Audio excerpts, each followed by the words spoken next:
Hi guys, welcome back. मैं हूँ दीक्षा और आज के वीडियो में मैं बात करने वाली हूँ कि क्या पूरी तरीके से उम्मीद ख़त्म होने के बाद भी कहीं ना कहीं ये उम्मीद हम रख सकते हैं कि हमको हमारी विश मिलेगी।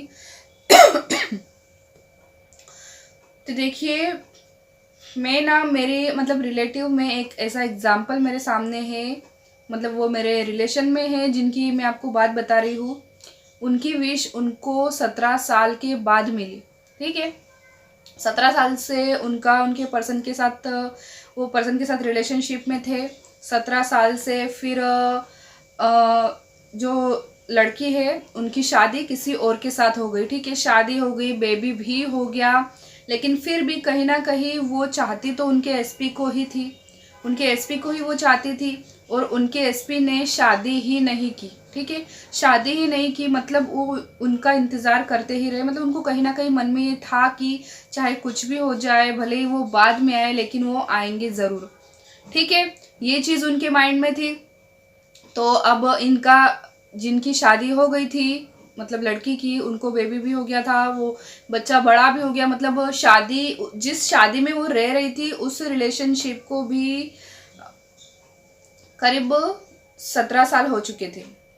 मतलब मुझे नहीं समझ में आ रहा कि मैं आपको समझा पा रही हूँ या नहीं। मतलब जब जो मेरे रिलेटिव है वो दोनों जब मिले थे तब उनके रिलेशनशिप को 1 साल हो गया था। ठीक है, रिलेशनशिप को 1 साल हो गया, उसके बाद उस लड़की की शादी किसी और के साथ हो गई।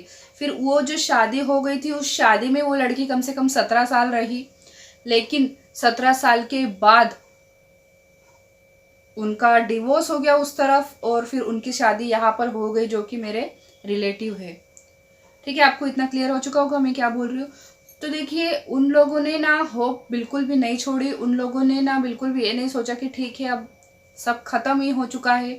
मैं आप लोगों से ये नहीं कह रही हूँ कि आप लोग किसी चीज़ से उम्मीद लगा के रखो और ये सोचो कि चाहे कुछ भी हो जाए मैं मेरी विश के लिए रोती ही रहूँगी, वो मुझे मिलेगा या फिर वो मुझे मिलेगी ही।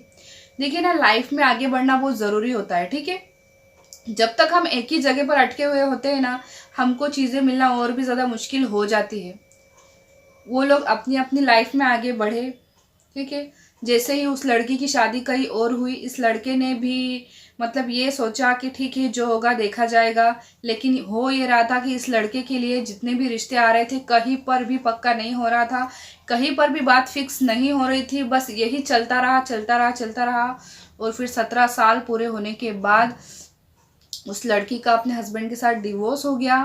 ठीक है, हालांकि उनके हस्बैंड ने भी किसी और से शादी कर ली, लेकिन उस लड़की की शादी फिर इसी पर्सन के साथ हुई, अपने एसपी के साथ हुई। ठीक है, मतलब सब कुछ राजी खुशी सब कुछ हो गया, सबकी मर्जी से हो गया, कुछ बहस झगड़े वगैरह कुछ नहीं, बिल्कुल शांति से सब कुछ हो गया। तो देखिए, जिनको भगवान मिलाने का रखते हैं ना उनको मिला ही देते हैं, चाहे फिर कितना भी समय लग जाए। ठीक है, कितना भी समय लग जाए उनका मिलना अगर लिखा है ना, मतलब भगवान ने अगर तय किया है कि मुझे इन दोनों को मिलाना ही है क्योंकि ये दोनों एक दूसरे के लिए सही है, तो वो मिलेंगे ही मिलेंगे।